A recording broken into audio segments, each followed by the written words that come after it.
बुद्धिमत्ता का सिद्धांत, मानव मस्तिष्क की रहस्यमयी दुनिया। नमस्कार दोस्तों, स्वागत है आपका इस नए सफर में जहां हम एक साथ डुबकी लगाएंगे मानव मस्तिष्क की गहराइयों में बुद्धि की परिभाषा को समझने के लिए। बुद्धिमत्ता क्या है? क्या यह सिर्फ गणित के सवाल हल करने की क्षमता है या फिर यह शब्दों का जादू रचने की कला है? इस वीडियो में हम जानेंगे बुद्धिमत्ता के अलग अलग पहलुओं को, उन सिद्धांतों को जो बताते हैं कि यह अनोखा गुण कैसे काम करता है, कैसे विकसित होता है। तो तैयार हो जाइए एक रोमांचक सफर के लिए जहां हर मोड़ पर इंतजार कर रही है नई जानकारी, नई समझ। दोस्तों, सबसे पहले हम बात करेंगे उस सिद्धांत की जिसने बुद्धिमत्ता के अध्ययन की नींव रखी। वो है सामान्य बुद्धिमत्ता या जी सिद्धांत। ये सिद्धांत हमें दिया था मनोवैज्ञानिक चार्ल्स स्पीयरमैन ने। स्पीयरमैन जी का मानना था कि हमारी सभी मानसिक क्षमताओं के पीछे एक ही कारक काम करता है, एक अदृश्य शक्ति जिसे उन्होंने जी नाम दिया। यह जी कारक एक तरह से हमारी बुद्धि का सार है जो हमें हर तरह के बौद्धिक कार्य करने में मदद करता है, चाहे वो गणित के जटिल सवाल हों या फिर भाषा की पेचीदगियां। जी कारक हर जगह अपनी भूमिका निभाता है। ये ठीक उसी तरह है जैसे एक ही इंजन ट्रेन के सभी डिब्बों को खींचता है, इसी तरह जी कारक हमारी सभी मानसिक क्षमताओं को संचालित करता है। लेकिन दोस्तों, क्या सिर्फ एक ही कारक हमारी बुद्धि की पूरी व्याख्या कर सकता है? क्या यह इतना सरल हो सकता है? स्पीयरमैन जी के इस सिद्धांत की आलोचना भी हुई क्योंकि कुछ लोगों का मानना था कि बुद्धिमत्ता एक जटिल अवधारणा है जिसे सिर्फ एक कारक से नहीं समझा जा सकता। फिर भी जी सिद्धांत बुद्धिमत्ता के अध्ययन के लिए एक महत्वपूर्ण कदम था जिसने आगे के शोध का मार्ग प्रशस्त किया।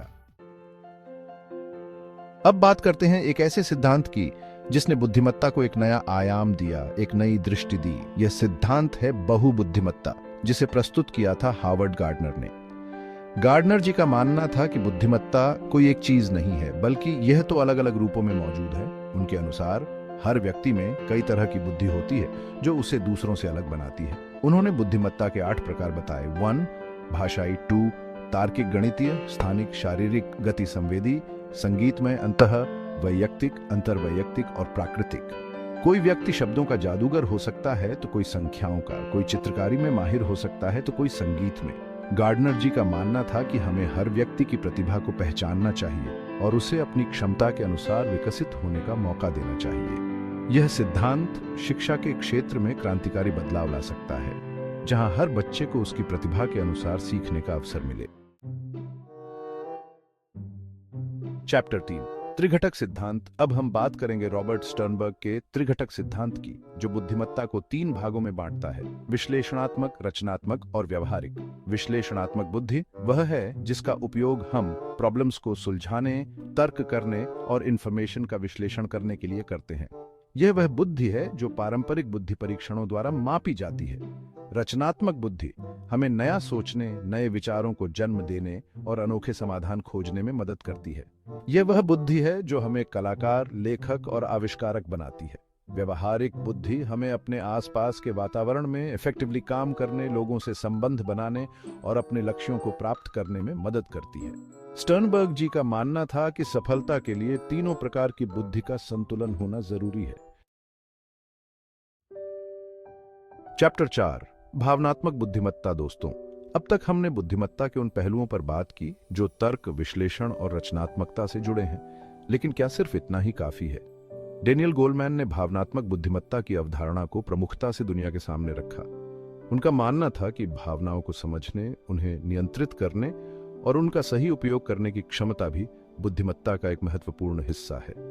भावनात्मक रूप से बुद्धिमान व्यक्ति अपनी और दूसरों की भावनाओं को पहचान सकता है, उन्हें समझ सकता है और उनके अनुसार प्रतिक्रिया दे सकता है। यह क्षमता रिश्तों को मजबूत बनाने, टीम वर्क को बढ़ावा देने और जीवन में सफलता प्राप्त करने के लिए बेहद महत्वपूर्ण है। चैप्टर 5 सफल बुद्धिमत्ता का सिद्धांत। अंत में हम बात करेंगे रॉबर्ट स्टर्नबर्ग के एक और महत्वपूर्ण सिद्धांत की, जिसे सफल बुद्धिमत्ता का सिद्धांत कहा जाता है। स्टर्नबर्ग जी का मानना था कि बुद्धिमत्ता का असली मापदंड यह है कि व्यक्ति अपने जीवन में कितना सफल होता है। उनके अनुसार सफल होने के लिए व्यक्ति को अपनी क्षमताओं को पहचानना होगा, उनका विकास करना होगा और उनका उपयोग अपने लक्ष्यों को प्राप्त करने के लिए करना होगा। यह सिद्धांत हमें बताता है कि बुद्धिमत्ता कोई स्थिर या एक आयामी चीज नहीं है, बल्कि यह एक गतिशील और बहुआयामी क्षमता है जिसे विकसित किया जा सकता है और जीवन भर उसका उपयोग किया जा सकता है। पूत्रो, मानव मस्तिष्क, अनगिनत संभावनाओं का भंडार। तो दोस्तों, ये थे बुद्धिमत्ता के कुछ प्रमुख सिद्धांत जो हमें बताते हैं कि मानव मस्तिष्क कितना जटिल और अद्भुत है। यह सिर्फ ज्ञान या तर्क की क्षमता ही नहीं है, बल्कि यह भावनाओं, अनुभवों और कौशल का एक अद्भुत संगम है। बुद्धिमत्ता को समझना इतना आसान नहीं है, लेकिन इन सिद्धांतों की मदद से हम इस रहस्यमयी दुनिया को थोड़ा और समझ सकते हैं। मुझे उम्मीद है कि यह वीडियो आपको बुद्धिमत्ता के बारे में सोचने और इसके अलग अलग पहलुओं को जानने के लिए प्रेरित करेगा।